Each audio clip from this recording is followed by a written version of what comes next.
The Rebel Capitalist Show.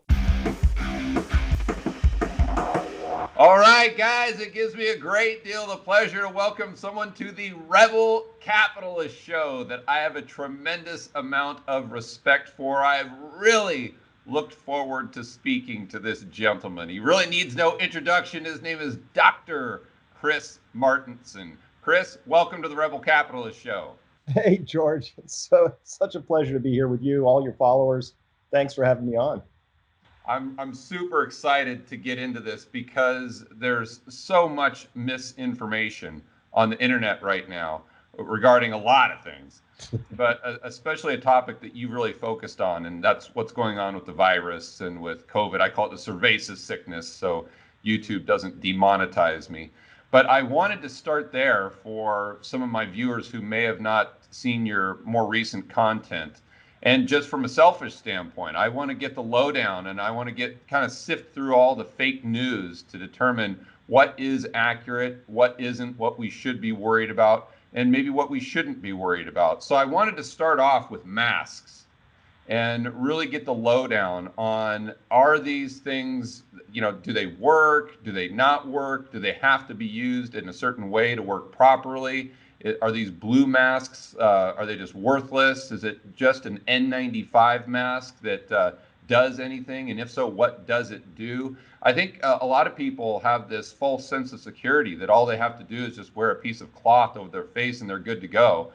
And then other people might have misunderstandings from the media in maybe the completely opposite direction. So let's start there. Well, sure, I'd be happy to. And this is safe territory because I'm going to say that masks do work, but with an asterisk. I'm going to have to put some qualifications around that, as you introed nicely. Before I go there, I need to know if we need to speak in code terms. I know you've spent a lot of time building up your YouTube channel, as you should, so have I. We just got our first strike the other day, and that's pretty serious. We can't post for a week. 3 strikes, you're out. Totally deplatformed, because what I had done was actually just repeat what some of the most acclaimed critical care doctors in the world were saying about this thing which shall not be named, and it was deemed medical misinformation. So, as you know, I have my PhD in pathology from Duke University. I'm eminently qualified to read clinical trial results. All we were doing was talking data, and coming from doctors who are board certified, some of the most accomplished doctors in the world in critical care, and they're getting deplatformed and minimized. So I need to know, how careful do you need to be here? Well, let's just speak the truth and let the chips fall where they may. That's what I did. So I got a strike. Ding. So masks. This is pretty easy. No, if you're just wearing a cloth mask and somebody else is wearing a cloth mask and they sneeze out a big giant blob of viral particles, it's not going to protect you at all. And there's a lot of confusion around this because people on both sides are saying they work, they don't work, they're mandates. Here's a study that says they don't work, but none of these studies have been done right or well. For example, big study came out of, it was a Dutch study, and people sent it to me, look, they don't work, Chris. And what they had done there, and this is, I hate to get too detailed, but sometimes, as you know, you cover the details all the time on your channel. You need the details, they matter. Yeah, for sure. So in that Dutch study, this is in March, this is before people really were wearing masks. Only 5% of the Dutch population is wearing masks. So they asked people, wear masks, and then they followed them. And it turned out no benefit. Why? Well, because 95% of the people around them also weren't wearing masks, and they weren't required to wear them at home. And that's where most of the transmission happens, is at home. When you're in a closed environment with people, that's where it happens. So it wasn't surprising they didn't find a lot of result from that, but people who were saying masks don't work seized on that. That's not why I think people should wear masks. Here's the reason why. We know, all the science says, that the amount of illness you get, right? You could either have a very mild case or an asymptomatic case at best, or you can really get walloped. And the difference is, we know that the amount of loading of virus that you start with matters. So if you're going to get sick, would you rather get sick with a huge load, meaning you had no mask, somebody coughed right in your face like a 3-year-old trying to tell you a secret, just like, and you start with that huge load and you get really sick? Or what if you start with just a few virus particles and then it's trying to replicate, your body's fighting it, and you hopefully fight it to a draw pre-symptoms, right? So at any rate, That's the whole logic behind a mask, is if it doesn't prevent you from getting sick necessarily, but if you do, you want to start with a lower inoculum, is the science term, but a lower viral starting point, because that gives your body the best chance of success. Okay, well, I think that's going to come as a surprise to most people. I know it's kind of surprising to me that that actually matters. Not the mask, but that how much of the maybe virus you get sneezed into your face initially actually determines to a certain degree how severe the illness actually is. That's really wild. So then what would be the difference between just those blue masks that everyone wears that just are kind of disposable and the stuff that you get like that N95 mask? If I'm not mistaken, that's the best. And then with those little blue masks, are they completely worthless after an hour and you breathe in them? I've heard that that they don't really function properly if you touch them a lot, or if you breathe in them for more than like an hour or two. They're pretty much meant for like a nurse to go into a room for like 30 seconds and then take it right off and throw it in the trash. Yeah. So the blue masks come in all sorts of different qualities, right? There's really cheap ones that are single layer, and then there's really actually fairly elegant ones that are 3 layers, and they actually have a little wire thing that would help create a tighter seal. So a perfect mask is one that seals all the way around your breathing holes and doesn't allow things to come in through the side, and has N100 or better sort of filtration. Who's going to wear those, right? Very hard to breathe in those. Maybe if you were sitting passively somewhere, it could work, but you want those. And by the way, not the ones with the valve on them, which allows you to breathe out easily, because then you're just spewing your viruses if you're using it to both prevent yourself from getting sick and to stop yourself from spreading it. So that would be the best. Sealed N95, no valve. So a lot of people use the ones they hook behind the ears like this, but you notice a lot of those have a lot of ways for things to get in around the side. Better than nothing, right? Especially in the transmission, because if you do cough or talk or sneeze, I don't know if you've seen these, George, but they have these videos where they put lasers on the side, and as people talk, just like I'm talking now, you'd be disgusted to see what's coming out of people's mouths, right? So that's the whole point of those blue masks, is mostly to stop the people who are spreading it a little bit more than to stop the people from it coming in. But both ways, notice what happens. Fewer come out, fewer come in. We've lowered the viral inoculum. You have a lower starting point. That's the whole point of this. Okay, so that was my next question. If masks are really more to prevent you from getting it or spreading it, sounds like it's a little bit of both. So my next question would be, how is this spread and how is it not spread? I mean, you see people that are, you walk within 40 feet of them and they're just like running away from you as though you're somehow just your aura is going to spread it. But if I'm not mistaken, you actually have to speak. Something has to come out of your mouth, like droplets or something like that. You're not going to get it just by looking at someone or through their BO or something like that. Is that a correct way to look at it? That is a correct way to look at it. I don't have great data on this yet, but I can tell you from everything I've studied, and the fact that we don't have a great data on this is kind of data itself. And so it's this, which is that we don't have any data that says outdoor events are associated with big super spreader events. We don't, it's like, the whole Black Lives Matters protest, thousands of people, you saw them, they were wearing masks, but they were hanging off, and a lot of people didn't have them. But we don't have a huge surge in cases after that, right? This thing spreads best inside closed contact in a room. And I think the best way we could imagine that is, imagine that you took a dropper with some really like food dye, right? We've all done this in the kitchen as kids, right? You put the drop in and it spreads kind of complex, right? Sort of all through that glass, but that glass gets full. If you drop that into a moving river, you're not even going to notice it. Where'd it go, right? So it's the same concept, which is that it really spreads best in a closed environment, particularly if you don't have any good airflow flushing stuff out. That's it. We also know that it spreads really good when people are singing in a church. Something about singing, we're in close proximity. People are taking big gulps of air to sing that next thing out. We have tons of super spreader events when people are singing indoors in a closed environment. Didn't have to be a church. Didn't mean to pick on that, but that's we have a lot of data around that. So here's the summary: is this thing spreads but it doesn't spread super easily. You kind of have to be in proximity without a lot of airflow. And it helps if people are either coughing or singing or yelling or in some way expressing like that. But outdoors, I don't worry about it at all, to be honest. Maybe I should, but I don't. And so then, of course, I'm thinking, then why do we lock people in their houses? Yeah, that's a good question. That would be kind of counterproductive there, huh? Yeah, that's a great question. And it really, a lot of the things that are being done from a decision standpoint at the, I don't call them health authorities, I call them managers now, because an authority would actually, use the best possible data. And by the way, there are countries that are doing a great job at this. The United States is doing a pretty, I wouldn't say singularly bad, because I can point to other countries, but pretty much at the bottom of like all the things you could try and do. We're doing a lot of very counterproductive things, and that shows up in the data. We're one of the last countries really struggling with hospital overwhelm. India isn't struggling with that. Pakistan isn't struggling with that. Peru isn't struggling with that. Why us? Yeah. So why are we? Because we're doing all sorts of things wrong. The lockdowns are counterproductive, for starters. Second of all, we don't have any good prophylaxis. We're not there. Here's current state of care. NIH, go to their website, and their current state of care says if somebody comes to a doctor and they express symptoms, the doctor says go home. If they get worse, come back. That's it. They don't even say eat chicken soup. There's like literally no guidance.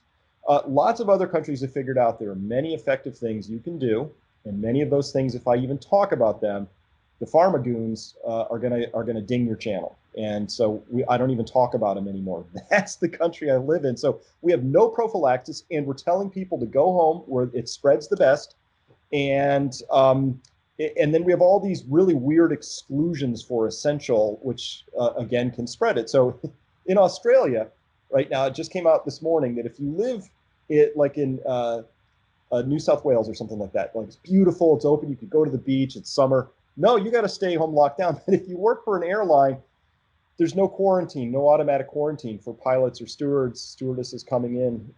No quarantine for them, but for you as a citizen, there is, and it's just backwards because obviously you might think that people who are flying in a closed tube coming from hotspots might be more of a vector than somebody who's just hanging out, living their life in a place with very, very low levels of transmission right now. So it's just examples like that. There's hundreds of them. Yeah.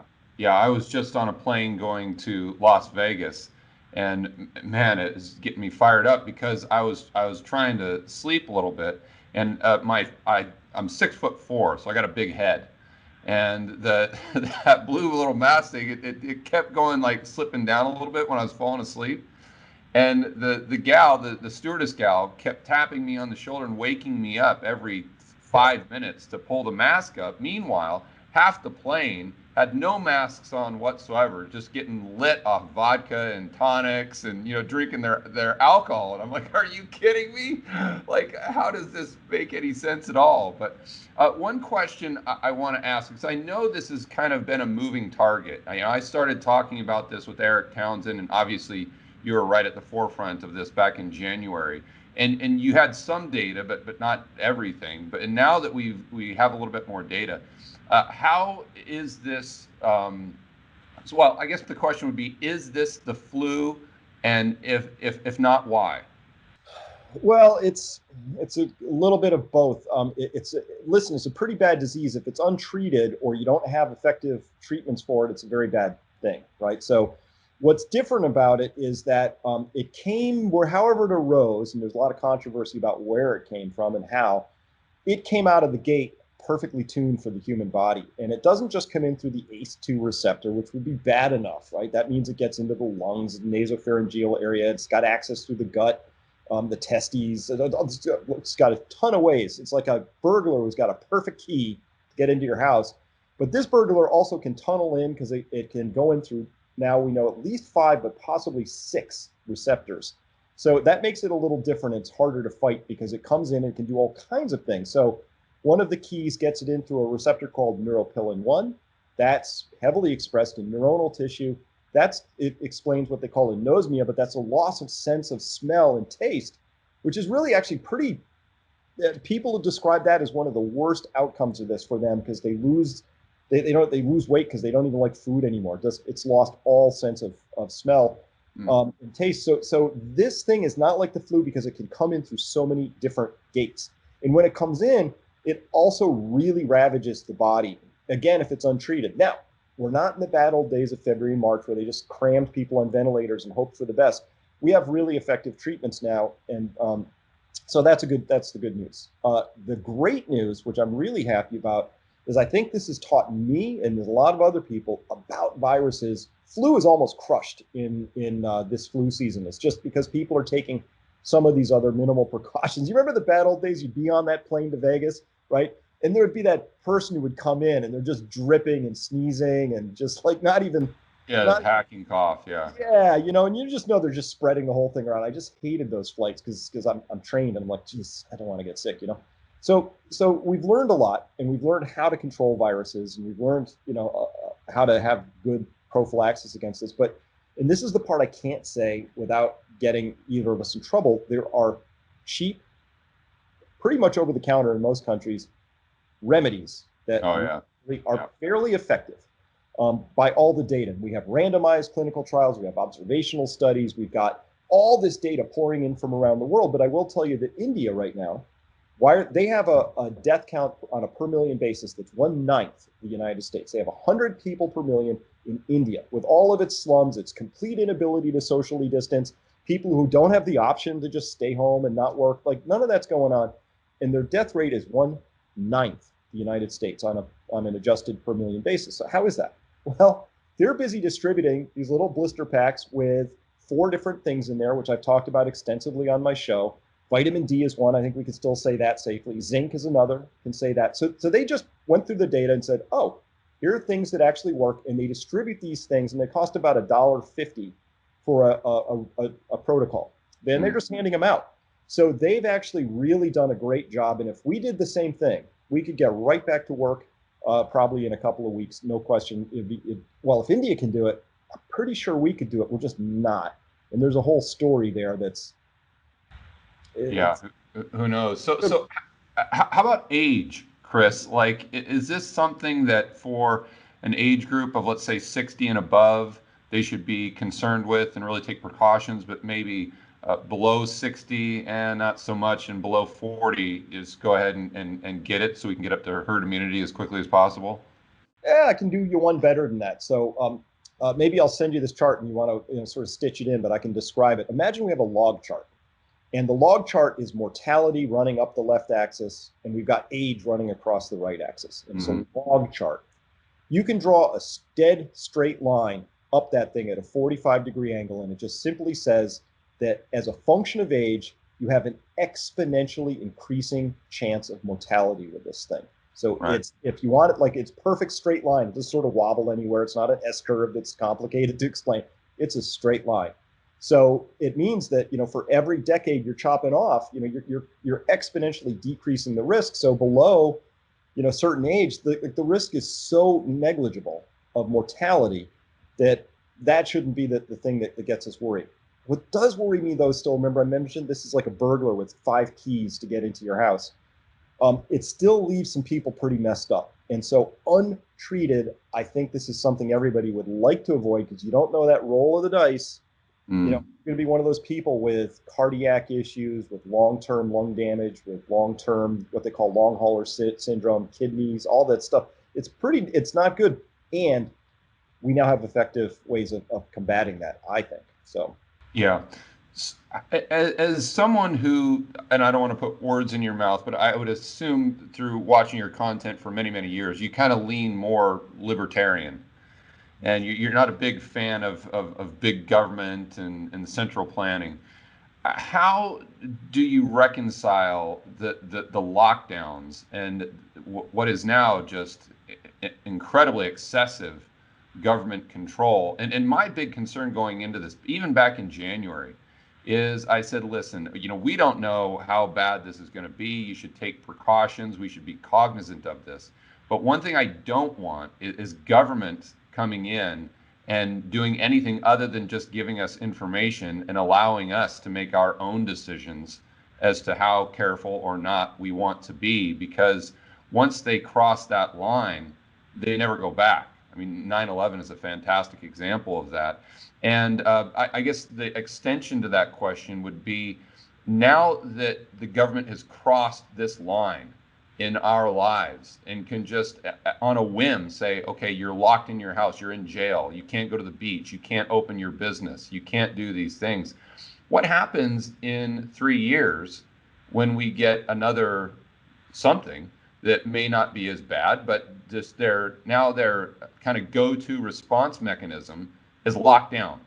I mean, are we now in this perpetual cycle where every 2 or 3 years the government comes in and just locks everything down, and people are okay with it just because we need to see if this is, something that we should be concerned with or not? Or, I mean, how does this play out from a personal liberty standpoint?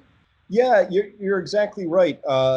This is the proverbial camel's nose under the tent. Once Yeah. it's under there, it never goes back away. And we saw this with 9/11, right? Remember, I'm old enough to remember what it was like when you could just sort of basically walk onto an airplane, and then one dude with explosive underwear, next thing you know, we're all getting millimeter wave scanned with our privates on display and groped, and so you watch that happen, and my whole reaction at the time was like, wait, this was one person who tried this, and suddenly 300 million people have to lose a lot of liberty around that on a risk adjusted basis. Does this make sense? What are we trading off? But there was no conversation around that. It was just safety was more important. And now we have the same issue, which is public safety is more important than your individual rights. And so, this is the whole collectivist versus individual. Where do you fall on that? And I'm very much libertarian is one way to look at it. I believe, my larger work in the world, George, is that there's some really big predicaments facing us, and we're going to have to bring our very best critical thinking skills to the bear. And we can only do that when individuals have freedom to speak their minds freely. And we're going the other way from that right now, and very strongly, to the point where in the New York Times, we're seeing this now. They're arguing that vaccinations ought to be mandatory, right? Which means that's an encroachment on the idea that you have some sense of individual agency over how and what goes into your body, right? And then, to your point, it's, well, what's after that, right? So that the whole sweep of this thing has been more and more and more governmental control and less individual liberty, to the point where you see now, at a whim, the mayor of LA says, you're shut down, little business with a tent outside, but these movie people with their tents, they can still serve food. It's capricious, and it's weird, and it's very difficult to I think, have a vibrant, growing economy, which we need if we want to solve or approach many of the problems I think that we can all feel coming. I'm a big believer that we need that individual agency.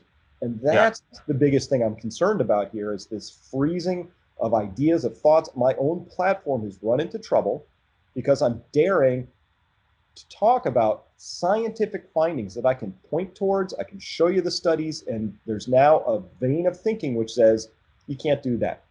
Leave that to the government will tell you when it's okay to have those thoughts. And so we're at that stage of the story. I think this is actually one of the most important periods of history. I think what happens in the next few years really sets the stage for how much people are going to enjoy anything we might know to be individual freedom, or even the ability to decide your own economic fate or future by doing something as risky as opening a business, right? That's where we're at. Yeah, and you notice that there's no discussion of a cost-benefit analysis. None in anything. I mean, I don't know if you listen to Tom Woods. I listen to his podcast all the time, and he's done some great work showing that, okay, we know the perceived benefit of, let's say, a lockdown or something, but we don't look at all the people who have died as a result of those lockdowns, or as a result of closing businesses, or it's like Hazlitt. We've got to not only focus on what's seen, but also the unseen. And I always kind of remember my favorite economist, Thomas Sowell, is that there's no solutions, there are only trade-offs. And I think as a society, we've completely ignored the fact that, especially with something like this, there are some trade-offs, and there needs to be open, serious, intellectually honest debate around those trade-offs, and I'm just not seeing it anywhere. It's either you're on one side or the other. They don't talk, and it's black or white. There's no gray area, you know? Yeah, it's a great point, George. Really great point. And, my background in pathology and my subspecialty toxicology. So it's all statistics. So if somebody came to me as a pathologist and said, I smoke 4 packs a day, am I going to die from lung cancer? And I go, maybe. It's just like we live in a world of grays, right? So if so right now, the most horrible thing in America is to die from COVID. There's nothing worse that could possibly happen to you. That's it. And we're going to throw everything out the window without a discussion just because it's that horrible. Maybe it's that horrible, but as a pathologist, I might go, yeah, but 3 million people a year die from alcohol, directly and indirectly in this country. So where's the discussion? How horrible? Why isn't that horrible? Why isn't 3 million deaths from alcohol so horrible that we go back to prohibition, right? Well, because then all of a sudden people would say, hey, hold it. I think we should have a serious rocking conversation before you take my right to drink away. But that's coming if we don't have this conversation now. Do I want to catch COVID? No. Is it a bad disease if you get it and it's untreated? Yes. Is it worth the cost of the lockdowns?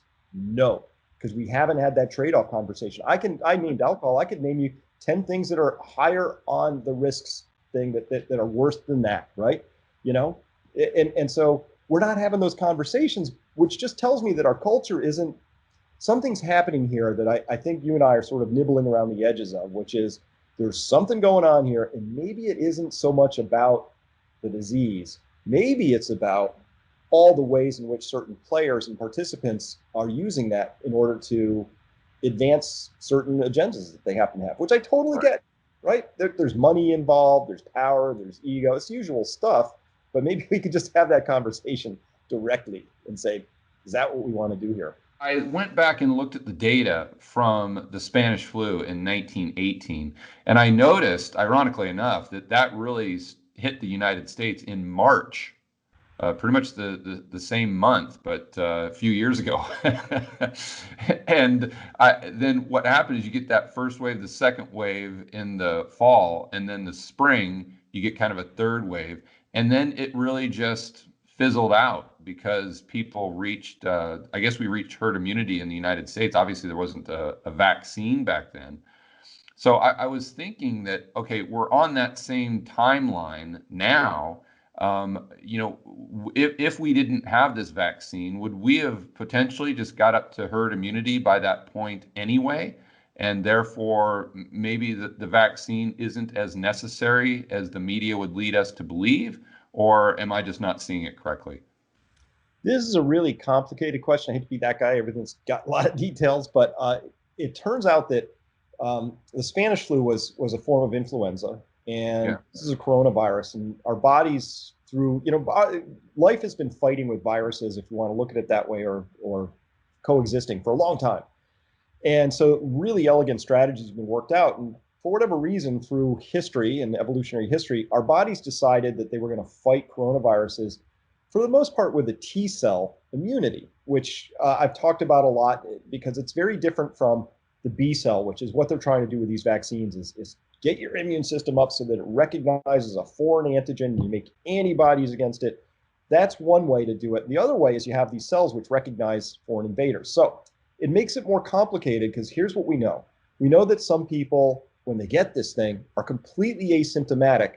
Nothing ever happens to them, but we can detect that they were exposed because their T cells are all activated. So they have this immunity that's not coming through the same path as the vaccine. The second thing that our bodies have decided to do with coronaviruses is when they do mount what the vaccine is giving us, which is an antibody response, it doesn't hold on to it. So the antibody response goes away, and it goes away fairly quickly. So we don't know what that means yet. It might mean that we're on a constant every 6 months, you're just getting revaccinated with this thing. We don't know yet because we don't have enough time and data on this. So I hate to be complicated about this, but the idea that you give everybody a vaccine once, we achieve this thing called herd immunity, and this thing goes away more or less like the Spanish flu did. I'm not sure that's how this is going to work out with this virus because it's a coronavirus and our bodies just deal with it very differently. So I hate to be this way, but we just don't know. Would we have gotten to herd immunity without a vaccine? Yes, of course we would. That'll always happen. But it's kind of like saying, did we ever get to herd immunity with a common cold? which are different variants of the coronavirus and other things, but of the coronaviruses that give us what we call the common cold, you never really totally achieve full herd immunity to those because our immune response wanes over time. So they come around, and all of that. So herd immunity would always mean it's endemic. There's a certain amount of it. It spikes a little bit, but the spikes aren't as bad as that first time. So we had a really bad first wave in places where it just sort of took us by surprise. Let's say New York would be an example. Right. I would be very surprised if we ever saw a wave like that again, but we could have a second wave, but it would be less. And this is all without the idea that maybe somehow this virus mutates and has a second life in a different sort of a form. But as it's configured with this virus is what we know about it. My belief is your first wave is the worst one. You do have these so-called second waves that come through, but they haven't, like we see this in London, we see this in Spain, we see this in Italy, places that had a really bad first wave. They're having a second wave, but they're not nearly as pronounced as the first wave. And are they less severe from a standpoint of the number of people that get infected, or are they less severe with the cases themselves, or both? I think I can answer B. The cases themselves are less severe because we do have more effective treatments for them in the hospital setting. We know to use steroids and stuff. But the first part, I can't answer because we keep changing the testing protocol. So we're running tests now that come up with a lot of cases, but these cases that are being detected are not epidemiologically relevant or clinically relevant because it's a little wonky again, but they run these tests and they're tests where they're exponentially amplifying the signal. And we know that if you do that above what's called 35 cycles, that anything above that, people aren't transmissive, they aren't sick, maybe it's old fragments, we don't know. But for the most part, you can ignore readings above 35 from a public health standpoint. And in the United States, as long as, we're running tests at 40 cycles, 45, 42, it's kind of up to the states, but you have to run a minimum of 38 for it to be a reasonable test according to the FDA. So when we test these things, we get these things back that sound, they're calling them cases, George. They're not cases. They're detected SARS-CoV-2 virus particles. We don't know if it's a live virus, an inactivated one, old fragments. We don't know. But a case, to be clear, I hate to be pedantic, a case should be somebody who has symptoms that require medical attention. That's what it used to mean. We don't know what it means anymore. So I wish I could tell you where we are in this story, but we have bad data and you can't run good analyses on bad data. Right. And again, it goes back to what we were saying is we've got to try to just look at all of the data that we have at our disposal and just have a debate on the costs and the benefits, short-term and long-term, and then try to just minimize the government intrusion, but just give the people the information, as accurate as information as we have, and give them access to the debates from the professionals, and then let them come to their own conclusions as to what is right or wrong for their family and their business. That seems obvious to me. Seems obvious to me too. Yeah, absolutely. So the last question on this topic is so we got a vaccine coming out. As a professional, are you going to take it? Why or why not? No, I'm gonna sit back and wait and watch. Fortunately, I have that luxury. We're talking from my little hidey hole in Western Massachusetts. I live on a fairly extensive piece of land, and my business allows me not to have a lot of contact with the public. But if I was going to be in a hospital setting, I'm a bus driver, an airline pilot, or my company requires me to have it, I have a very different decision to make. So I'm speaking from a point of privilege, and that privilege allows me to say I'd rather wait. And this is actually a very scientific discussion because first, we've never had an mRNA vaccine before. So it's a whole new technology and platform. My experience as a scientist is it never works quite like you think. Nature's pretty clever and complex. And sometimes you have to just run the experiment and watch what happens because complex systems have emergent behaviors. They don't have predictable behaviors. Right. So watch for what emerges, right? That's just how it works. The second thing is they really cut a lot of corners on this. I know they're saying that they didn't, but they had to, right? So here's a study they haven't run. hey, we put this into primates, monkeys, and we let them have it for a year, and then we expose them to various variants of this virus and regular cold viruses to see what happens. That would be a normal thing that would happen in a typical vaccine development. We didn't have time or the luxury of that, so it didn't get done. Right. And it may be the best thing ever. This mRNA vaccine technology could be the greatest thing that ever happened since the first smallpox jab from the cowpox that proves the principle back in the 1800s, right? That's possible. And it could be that we're going to learn some things. So I know a lot of professional virologists, immunologists, people who've all told me personally that they're just going to wait and watch too. And we're starting to see some stories like that sneak out, right? You know, they want to pretend as if everybody just wants this right away. But we're finding out that a lot of people who are in the healthcare profession are saying, I'd like to wait too. It's about a 50, 60% mark of people who are in that profession who are going, I don't know. And they have the same concerns I do, which is, and this would have been best if the companies involved in these things had been very forthcoming with their data, I would feel differently. Here's an example. The Pfizer BioNTech one that they just came out with, I looked through all this voluminous data they put out, and they broke down the groups into under 55 and over 55. And the doctors I talked to are like, that's not, we have computers. You can do this by 5-year bands or 10-year bands at most. And that would be the normal way to present this, because over 55 is meaningless. What does it mean to give it to an 85-year-old is different from 75, 60. Right. But they just sort of said over 55.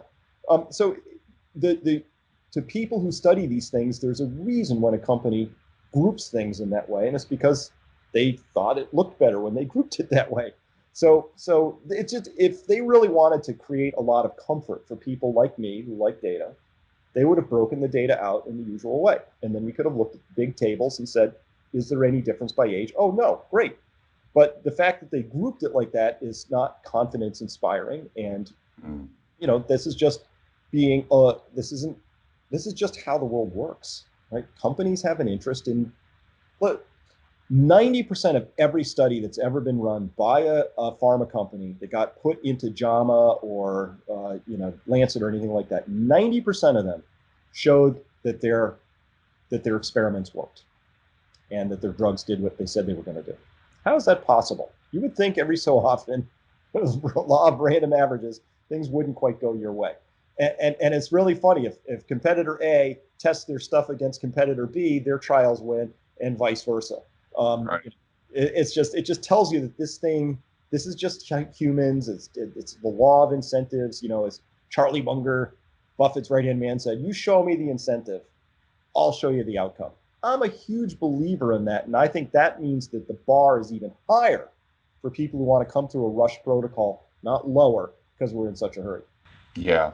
I was listening to another doctor from Stanford on Tom Wood's podcast the other day, and he said that he was basically suggesting to patients that based on their age, again, if you're under 50 years old, you might want to think twice about it, because the vaccine might have more downside than you actually getting the virus you're trying to protect yourself against.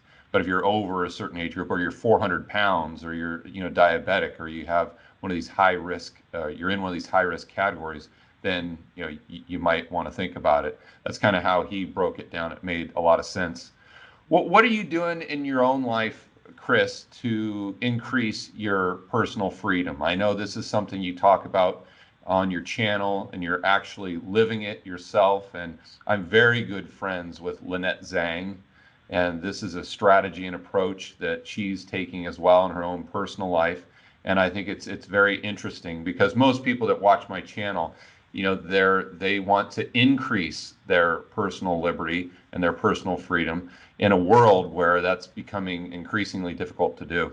Yeah. So, listen, my philosophy is control what you can and leave the rest. I can't do anything about Federal Reserve printing. I mean, I just put a video out yesterday showing the explosion in M1 money stock. I mean, I'm like, what little hair I have left just caught on fire and burned. Yes.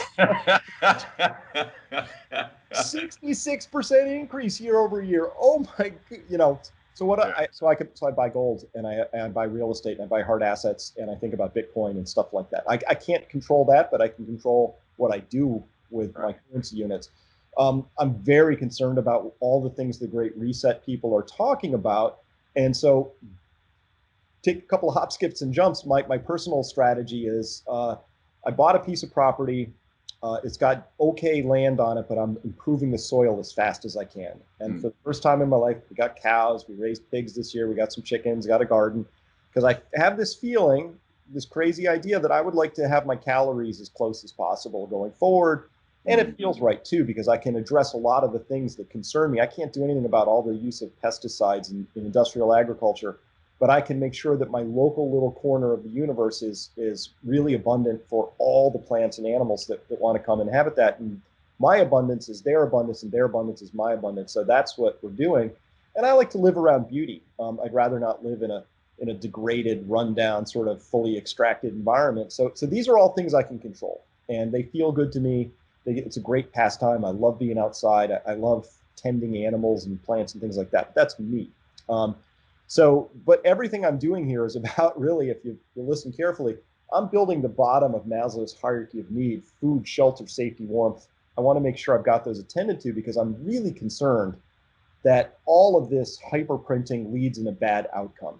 I don't find examples in history that say this is awesome, because our currency is our social contract, and somebody's eroding it. And they know not what they do. They've got their fancy formulas and Taylor rules and yada, yada. But what they're really doing is they're eroding the unit of trust that we have with each other and with the larger system. So I'm an advocate of Strauss and Howe's fourth turning. This all feels very fourth turning-ish. We're seeing this mass erosion in faith in institutions, much of it well-deserved. And sometimes those things end a little abruptly or disruptively. So what do I do about that is I control what I can. So I love knowing that I have not only abundance here for me and my own close family, but for a lot of other people. That's just the best I think I can do, is be a real asset to my community. And if other people need to, share in the abundance I'm creating, I'm all for it. So I'm really starting to be more local in my thinking, even though I'm a real global thinker. I can't think of what else to do at this point besides become as resilient as possible in my own home life. Yeah, resilient. I think that's the word that you used in that video I watched of yours, and I think that's the key: to be self-reliant and as resilient as possible. Anti-fragile, I think, is a good way to look at it. So, okay, Chris, I really enjoyed the conversation, but we're going to actually continue this conversation on your channel. So everyone that's watching this right now or listening to it, you've got to click off this video and go right over to Chris's channel, which, Chris, is it Peak Prosperity? Peakprosperity.com, yep, is the website, and Peak Prosperity will get you over to our YouTube channel. And then we're also on, starting to show up on Parler, Rumble, Odyssey, which is a library piece. That we're starting to thread out, so people can start to find us all over the place now. Okay, fantastic. So just search us in one of those locations, and then we're going to do the second part of the interview and continue the conversation over there. So I can't wait to dive in even deeper, Chris. I appreciate your time, and I guess I'll see you right over on the other side. All right, see you there. Great conversation. Thanks.